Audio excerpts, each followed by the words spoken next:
Excuse me. Pardon me. Hi there. Welcome to another citizen exhibit. So I suppose I should tell you the story of Xavier and Kent and how they went from Malcolmology to Christology. So Xavier and Kent are two hardened gangsters, both in their late 20s, and they rule the underworld of Long Island, New York in the late 1960s. They're partners in crime with a reputation for ruthless hustling. Xavier, he's the sharp strategist, and he believes in Malcolm X's philosophy of achieving their goals by any means necessary. Kent's an enforcer, and he's fiercely loyal, but secretly yearns for something more than a violent lifestyle. They both seek respect, power, and survival in a world that seems stacked against them.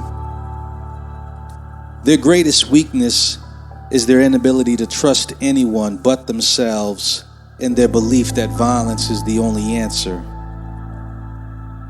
Xavier and Kent's primary goal is to take control of the drug trade in the predominantly white neighborhoods, aiming for the big leagues to finally gain wealth and influence they believe will set them free. So the plan is a major deal with a dangerous cartel to achieve this. However, they have an opponent whose name is Rico, and he's a cunning and ambitious gangster from Harlem who sees their growing influence as a threat to his operations. Rico is ruthless and unpredictable and has a vendetta against Xavier, believing he betrayed him years ago. So Rico aims to sabotage their deal, destroy their empire, and take over their territory. Xavier and Kent's plan involves using a local church known for its social outreach as a front to hide the drugs during the deal.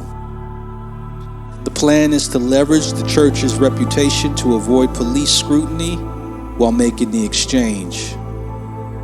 Kent, who grew up attending this church, feels a bit uneasy about the plan, but follows Xavier's lead. On the night of the deal, Rico's men ambush them at the church, resulting in a violent shootout. As bullets fly and blood spills, Kent is shot in the shoulder, and they narrowly escape.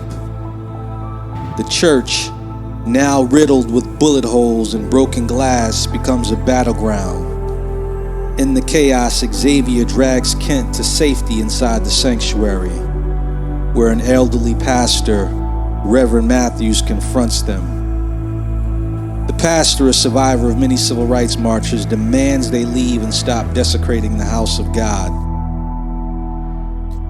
As Kent lies bleeding, Xavier begins to see the emptiness of his ambitions. The sight of the church, a place of peace turned into a war zone, triggers memories of his mother's prayers and her hope for him to find a better path. Reverend Matthews, recognizing Xavier's conflict, speaks to them about the power of grace and forgiveness. Kent, feeling his life slipping away, confesses his fear of dying in sin. Xavier, shaken, realizes he's been living by the wrong code. This philosophy of by any means necessary, fighting and hustling to survive, is destroying them. He sees the only way out is to surrender to a higher power, Christ. Kent survives, but the experience changes them both. They sever ties with the underworld, knowing the cost could be their lives.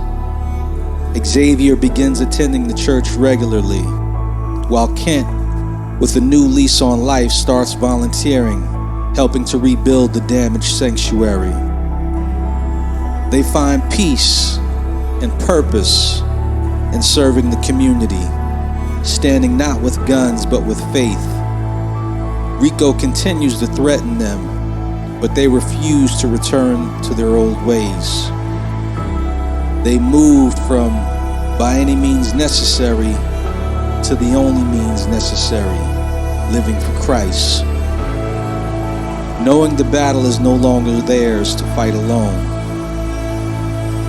Xavier and Kent walk through the streets of Long Island no longer as feared gangsters, but as men of God. Malcolmology to Christology, from hustlers to believers, they found the only path worth walking. Before I get out of here, let's just toast to another 2 added to God's kingdom, to thy matchless glory, who is Jesus Christ. Amen.